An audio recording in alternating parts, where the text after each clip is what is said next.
Pembangunan sebagai bagian dari aktor perubahan.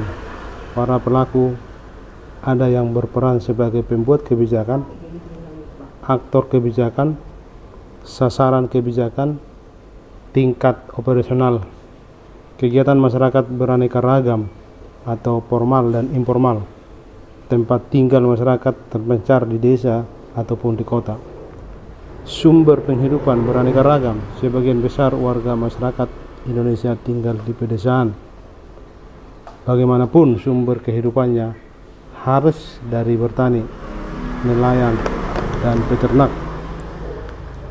Insinyur Kadiman Pakpahan MM adalah seorang aktivis di bidang pertanian yang selalu mendengungkan memberdayakan petani menuju rakyat sejahtera. Suara Tapian Channel mewawancarai dia. Pernah kita lakukan, misalkan daerah tangkapan air mana, kemiringan sekian, untuk peternakan mana, kemiringan sekian, dan seterusnya. Itu yang kita coba tawarkan tuh farming, pertanian terpadu. Dan istilah saya sekarang ada istilah pertanian terpadu plus gitu. Itulah kira-kira yang ini yang bisa kita. Sementara kan kalau kita misalkan sekarang kata Bulog, ada kita punya stok untuk setahun 33 juta ton, ya kan? Sementara kalau kita hitung misalkan kebutuhan kita per kapita itu per hari kan sekitar 0,2 kilo kebutuhannya, ya. Coba kita hitung aja kali 270 juta kan, ya. Berapa itu, cukup enggak gitu? Nah, ini sebenarnya yang saya katakan tadi bahwa perlu sebenarnya ditingkatkan. Masih bisa sebenarnya kita masih punya potensi lahan basah itu kita ada 40,2 juta hektar ya. Nah, sementara yang sudah kepake untuk sawah itu baru 7,5 juta hektar. Sebenarnya lahan-lahan apa itu namanya? Ya, seperti di Kalimantan lahan gambut. Nah, itu dulu sempat 1 juta hektar segala macam, saya kurang tahu nasibnya. Lahan gambut ini masih bisa kita konversi ya, jadi sawah ya, masih bisa. Karena saya lihat tadi, saya katakan tadi lahan basah ini masih ada potensi yang luar biasa. Lahan basah ini sekitar 40 jutaan hektar yang kita miliki, sementara yang kepake untuk sawah yang produktif itu baru 7,5, kan masih banyak sebenarnya. Ini kebanyakan ini lahan basah kita ini gambut sebenarnya, bergambut, dan ini bisa diolah dengan teknologi sekarang kan, dengan sistem mekanisasi dan pendekatan kimia biologi sekarang kan bisa semua itu kita manfaatkan. Jadi itu kira-kira, jadi mungkin nanti ya masalah kita di pertanian ini pada umumnya itu kita kan sering diperhadapkan dengan masalah pupuk. Mahal pupuk. Pertanian selalu membicarakan problem utamanya itu pupuk. Petani juga kewalahan ketika harga pupuk menanjak begitu. Apa sebenarnya masalah di perpupukan nasional? Sebenarnya kita itu kan sekarang sudah menjadi satu BUMN namanya Pupuk Indonesia ya namanya. Udah digabung semua kan, mau Pusri dan sebagainya sudah Pupuk Indonesia. Sebenarnya perhitungan ini kan sebelum digabung kan sudah disesuaikan dengan kebutuhan petani kita. Bahkan sebagian kan diekspor itu pupuk kita. Bahkan pemerintah punya program pupuk subsidi. Tapi persoalannya sekarang kadang-kadang katanya pupuk subsidinya apa? Dibelokkan. Ya, dijual ke seperti perkebunan apa segala macam yang lebih komersil dan harganya bisa lebih mahal. Dengar-dengar begitu. Soal pastinya mungkin dari media lah yang mencari itu. Sekarang persoalannya kadang-kadang di tingkat petani itu ada namanya kelangkaan katanya. Kelangkaan ini kemana? Ya saya tidak mau menduga-duga lah. Apakah benar langka kalau menurut kebijakan nasional perpupukan kita ini kan stoknya cukup. Sudah dihitung semua produksi itu. Ngapain kita mau ekspor kalau memang kebutuhan dalam negeri belum terpenuhi kan itu motivasinya. Dan itu salah satu kebijakan harus terpenuhi. Sekarang coba kita tawarkan lah. Sekarang kan pupuk ini ada dalam bentuk pupuk kompos atau pupuk kandang, ya. Ada sekarang pupuk cair, ada pupuk kimia NPK, ya kan. Sekarang yang praktis itu NPK lah sekarang paling praktis. Sekarang NPK katanya sering menghilang di pasaran. Sekarang kita tidak perlulah istilahnya itu tergantung kepada persoalan itu gitu. Kita coba bagaimana petani ini tidak 100% tergantung kepada pupuk kimia. Selain memang itu tadi ada masalah di situ, misalkan ketersediaan tidak cukup, mungkin juga soal urusan tanah, ya, urusan tanah. Barangkali nanti bisa kita jelaskan lebih jauh itu plus minusnya gitu. Jadi kita harus ada solusi lah. Kalau misalkan dia ada kelangkaan pupuk, oke lah, misalkan dia butuh 10, yang tersedia misalkan hanya 2 atau 4, kurang 6 lagi. 6 lagi ini bisa kita bikin sendiri misalkan. Jadi kita bikin suplemen di NPK itu. Itu harapan kita untuk pemberdayaan para petani. Dan itu sudah coba kita lakukan sebenarnya di ada lahan kita di sini. Kita coba nih, nggak ada urusan pupuk kimia di sini semua. Semua ini organik cair kita pakai. Organik cair. Bagaimana Pak Pahan membalikkan pikiran yang selama ini orang merawat tanaman itu dengan pupuk kimia, ya. Tetapi sekarang ini tanpa pupuk kimia. Oke, sudah bisa dibuktikan memang bisa survive tanaman atau bisa berproduksi panennya bagus tanpa pupuk kimia itu.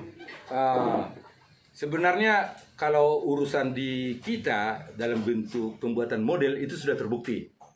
Baik itu modelnya sayuran, itu sayuran ada sayur kale itu 100 sayur itu asli itu semua itu pupuk cair. Pupuk cair setelah kita bikin media tanam lengkap pupuk kandang itu semua pupuk cair. Sumbernya dari mana pupuk? Kita bikin sendiri. Dari bahan-bahan yang ada di tempat. Di sini kita ada punya potensi pisang. Kita olah bonggolnya, kita olah itunya, batangnya, semua jadi pupuk cair. Itu di sebelah ada itu, nanti bisa difoto itu. Kita bikin di tong fermentasi paling lama sebulan itu sudah bisa kita pakai. Pupuk cair ini ya memang ya dia lebih cepat diserap, dan yang kedua lebih cepat yang memperbaiki kimia dan biologi tanah itu sendiri, ya itu. Jadi kita lihat potensi setempat. Misalkan biasanya kalau saya tuh ke satu tempat, ada tanah saya begini-begini, bagaimana begini? Saya minta kalau bisa kunjungan lokasi supaya bisa saya potret apa sebenarnya potensi yang bisa dimanfaatkan di situ untuk membantu kegiatan produksi ini. Kalau misalkan tidak cukup, misalkan oke lah ditambahlah pupuk kimia sebagai suplemennya, tapi tidak tergantung kita 100% kimia. Begitu juga obat-obatannya. Obat-obatannya kita bikin sendiri. Ya kita katakan nabati, sistem nabati semua. Itu kita manfaatkan misalkan seperti ada daun pepaya, itu kan, ada daun sirsak dan sebagainya. Ini kita pakai sebagai ada bawang putih, ini sebagai obat-obatan ini. Ini sayur kali kita ini kita promosikan ini organik 100%. Ini di atas kalah hidroponik. Karena hidroponik masih dicurigai ada kimia-kimia di nutrisinya. Kalau ini 100% ini adalah organik 100% organik, dan ini nilai jualnya di atas yang lain-lain gitu loh ya. Jadi membalikkan, merubah kebiasaan ataupun tradisi tingkat petani, apalagi petani-petani sekarang itu memang saya akui relatif sulit. Saya udah pengalaman waktu itu di tanah Jawa, ada ibu-ibu menanam pakcoy ya, pakcoy. Dia bikin apa? Ada NPK. Terus saya bilang sama itunya gitu kelompok tani, jangan tergantung NPK. Terus bagaimana katanya? Saya latih waktu itu bikin pupuk organik cair dari nasi basi kita bikin. Ini sangat cepat ini responnya terhadap apa ini sayur kita. Sama ini bonggol pisang ada ini, saya bilang gitu kan, diolah gitu. Akhirnya mereka masih belum yakin betul, belum bisa meninggalkan ini NPK ini. Tapi saya katakan cobalah sebagai apa? Suplemen. Bikin NPK murni, bikin yang non NPK. Dan ternyata biasanya itu pakcoy itu di atas 2 bulanan panen. Waktu itu ada videonya, bisa nanti saya kirim itu, 1 bulan seminggu udah hampir bisa dipanen. Udah hampir boleh katakan seusia 2,5 bulan. Nah, itu. Jadi artinya memang merubah kebiasaan ini tidak mudah. Sama seperti dulu kita pemakaian paca apa itu 5 paca tani itu di padi dulu ya. Menggunakan pupuk segala macam. Waduh, kerja keras kita. Udah bikin demplo segala macam, mereka itu tidak percaya pupuk kimia, tidak percaya benih-benih ini unggul dan sebagainya, IR dan sebagainya. Mereka tetap mengikuti tradisi. Tapi itu lambat-lambat bisa. Dan saya yakin dengan kesulitan misalnya kelangkaan pupuk kimia dan sebagainya itu kita introduce, kita perkenalkan melalui kelompok-kelompok tani, ketua-ketua kelompoknya dulu lah. Ya, dan saya harapkan itu seperti di Bonapasugit itu peran gereja pendetanya itu yang getol dengan petani itu mulailah dari dia. Bikin percobaan itu, karena kita harus kembali. Jadi artinya itu saya akui memang itu tidak mudah untuk mau merubah itu. Tapi paling tidak ada suatu proses tidak revolusioner, paling tidak tanam tahun ketiga dia sudah murni organik. Kita harapkan itu tidak mudah. Jadi suplemen dulu itunya kimianya, terus nanti lama-lama dia murni. Dan kita pilih tanaman apa yang perlu POC. Hampir semua tanaman. Saya katakan tadi hampir semua bisa kita tradisi organik. Karena organik ini kan itu masalah lingkungan, masalah tanah, terus masalah konsumsi kita, ya kita terbebas dari kimia-kimia, dari obat-obatan, dari pupuk dan sebagainya. Itu harapan kita. Oke, kira-kira itu yang ini. Ya. Sekarang beranjak ke kawasan Danau Toba. Sejak pemerintah pusat menetapkan kawasan Danau Toba itu menjadi super prioritas tujuan wisata Indonesia. Harapannya bukan lagi hanya melihat view dari keindahan Danau Toba sendiri, tetapi bagaimana kawasan itu sendiri bisa menghasilkan produktif. Masih banyak lahan-lahan kosong di sekitar kawasan Danau Toba, pegunungan-pegunungan yang belum tertata ditanami tumbuh-tumbuhan. Kira-kira apa sebagai ahli pertanian, hortikultura apa yang cocok di kawasan Danau Toba itu, selain dia berproduksi, menghasilkan hasil panen, bisa menjadi pemandangan yang indah. Jadi kalau kita potret seperti yang saya cerita di awal tadi mengenai KDT kawasan Danau Toba ini, memang pertama persoalan lahan di sana sebagian besar boleh dikatakan itu udah lahan kritis, terutama daerah perbukitan, ya itu karena sudah terlalu lama dia tidak direhab. Jadi ini memang menjadi masalah. Nah, tapi seperti yang saya katakan tadi, solusinya apa? Kalau ditanyakan mengenai hortikultura di sana itu masih memungkinkan sayur-sayuran, memungkinkan buah-buahan, ya. Pada umumnya di kawasan Danau Toba, kita tambah dengan tanaman-tanaman tahunan. Jadi kita tambah dengan ternak. Jadi yang saya katakan itu model mixed farming plus. Jadi ada yang sifatnya bulanan, hasil bulanan, ada tahunan, ada mungkin puluhan tahun. Jadi harus di-combine. Selanjutnya, kalau saya utarakan lebih lanjut, misalkan mixed farming plus ini, jadi ada keterpaduan plus-plus. Artinya itu, misalkan satu kawasan desa, dibikinlah pusat peternakannya. Apakah sapi segala macam, terus nanti ada pusat rumputnya, sumber pakan dan sebagainya. Terus nanti dari kotoran hewan ini, bisa kita alirkan menjadi biogas, menghasilkan gas, bisa penerangan, bisa untuk masak, terus nanti sebagian itu untuk kita olah menjadi pupuk organik cair dari kotoran hewan. Inilah keterpaduan ini, dan ini akan kita coba nanti introduce, ya mudah-mudahan ini bisa diterima nanti kita buka LBB di Samosir. Saya sudah bikin marketnya itu, bagaimana namanya suatu desa terpadu plus ini. Jadi ada di situ misalkan kawasan tangkapan air, hutan, terus di situ ada peternakannya dan ditata di tempatnya di mana, dan ada nanti tanaman-tanaman semusim, hortikultura, sayuran, bawang, apa segala macam lah, tanaman tahunan seperti misalkan apakah buah mangga, apakah alpukat, apakah pete, jengkol dan sebagainya. Kita akan tata suatu kawasan desa.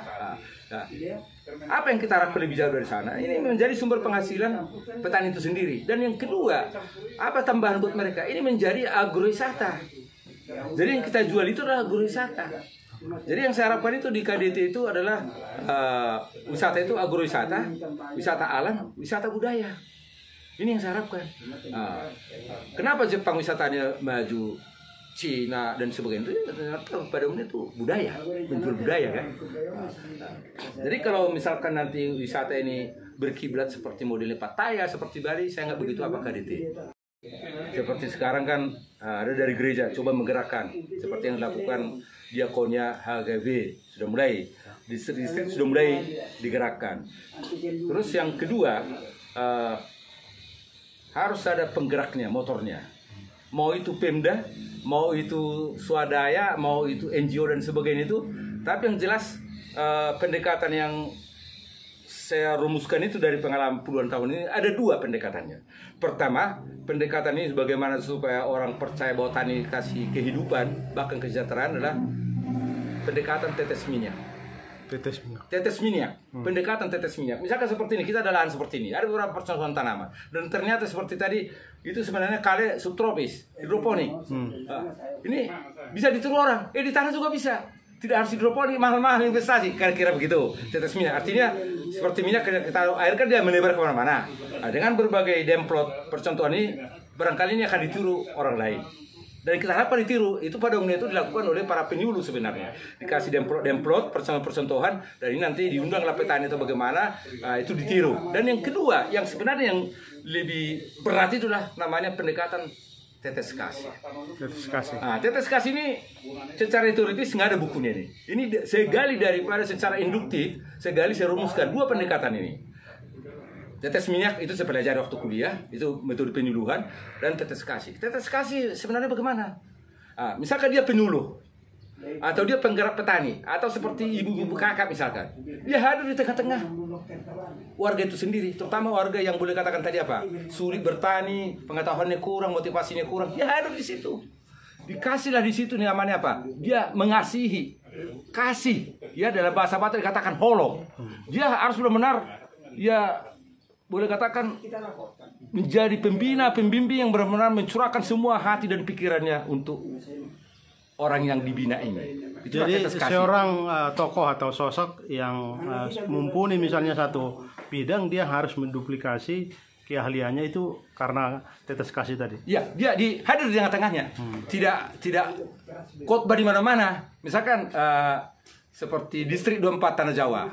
Dan saya sempat waktu itu saya bikin suatu desa, satu kelompok tani dan satu desa, saya bikin penyuluhan dan pelatihan singkat. Hadir saya tengah-tengah mereka, dan mereka sendiri saya suruh bikin media tanam. Mereka bikin POC, ini bahannya begini, ya kan? Bikin kompos, begini, langsung mereka saya ituin, ya kan? Hadir saya tengah-tengah mereka. Selanjutnya saya titiplah siapa orang tertentu, ketua kelompok tani, dan juga ada penyuluh saya titip. Ini diteruskan cara begini, supaya mereka itu makin yakin.